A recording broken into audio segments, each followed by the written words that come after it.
everybody. I am here in Wailuku town at the corner of Main and Market Street with Jill Tokuda. She is a Democratic candidate for Lieutenant Governor this year, and we're going to walk story. Thanks for joining us, Jill. Oh, thank you for having me. Could you tell us a little bit about your background? What is your connection to Hawaii? What got you involved in politics in the first place? Well, I grew up in Kaneohe, born and raised here, went to Castle High School, second generation. In fact, my two little boys will be third generation Castle graduates in 2026 and 2028, Matt and Aiden. And in terms of politics, I really got started because two knights adopted me, if you will put it that way. Took me under their wing when I was in high school and got me involved in the legislative process. I actually served on the Senate Education Committee as a non-voting student member. When I was in high school, I actually worked at the Capitol when I was in high school. That was my odd after-school hangout, if you will. And that was my way of seeing how people who care about their community can really make a difference if they were surrounded by people who wanted to make change, wanted to do things. And so for myself, I really knew that going forward into the future, my way to pay back, my way to pay forward would be to be involved in the legislative process. So for myself, really, this has been a really valuable experience to be able to give back to my alma mater, to be able to support my community, representing them in the state senate now. So it's been very gratifying for myself. So a lot of people might not necessarily know what the lieutenant governor does, and it seems like that you have a lot of flexibility in that job. What do you see as the role of lieutenant governor, and how will you fill that position? I think it's really what you make of it. I think we all have a responsibility to understand that just like in life when we teach our children, you have to step up. You have to make sure that you are responsible to the 1.4 million people that are counting on you to be their voice. And so for myself, it's making sure that we demand of that office everything that people want it to be. So making sure that even though people feel that it is not relevant, let's make it relevant. Let's add some teeth and definition to it.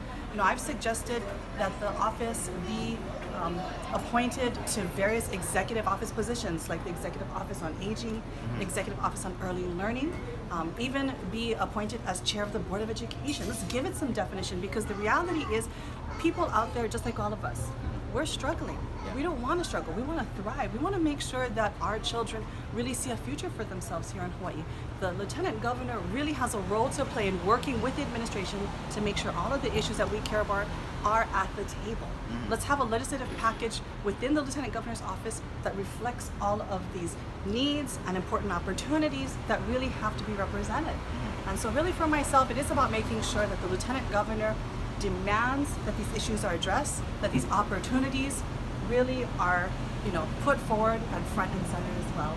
So it isn't about waiting for someone to give you permission. It's not about waiting for someone to give you something to do. Like everything we teach our children, it's about stepping up and taking action. So I imagine you've been traveling a lot on the campaign. What would you say are some of the biggest issues that residents come to you about? As I've been going throughout our state, throughout the communities, and that's been some of the most rewarding moments for myself, is all of the relationships that I've been able to reconnect with people that I've known throughout my life, new relationships I've been able to foster with so many people, right here at Maui, as well, old friends, new friends that I've made, all the way from Hilo to Hanalei. The reality is people feel just like us, like you and myself. They want to make sure that their children, I have two little boys, as I've mentioned, they want to make sure that they're able to really have a future here in Hawaii. So the kinds of issues that they're dealing with are some very basic ones. Cost of living issues, affordability issues. Every day I remember I would go home and sit at my kitchen table and I would do homework with my two sons, adding, subtracting. And at the same time, when I was Ways and Means chair, we would deal with a budget. At the same time, my kids were doing their homework, a $14 billion budget. And they say, Mommy, that's a lot of money you're dealing with. But I say, no, that's not a lot of money when you've got over $1 billion people want to add to that budget. And as they were taking their eraser out and pencil out, trying to do their homework, adding and subtracting, at the same time I realized as I was doing my own budget and adding on different things to our budget, the more that we added to that budget, I was erasing the possibility that they would have a kitchen table of their own right here in Hawaii.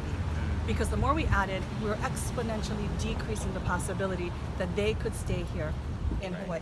That debt compounded over time, not just for 2 years, not just for a 6-year financial plan, but 30 years over time. So if we want to really add on opportunities for our kids to live here, to stay here, we've got to think like working families. We got to think like how we think every day and make those decisions right here at home, because I really want to add opportunities here for our families and our kids. I want to make sure that we really address these issues of cost of living and affordability for our people. I want to make sure, even at a very basic level, we want to make sure that when we look at educational issues and access issues, which our families are concerned about, that we really make sure that those things are there for people as well, because that's going to be the greatest equalizer for people, and that's something that people are very concerned about, whether it's early education all the way to post-secondary, and making sure that, you know, people have a good quality of life at the end of the day, because they're able to really see a good future for themselves here in Hawaii.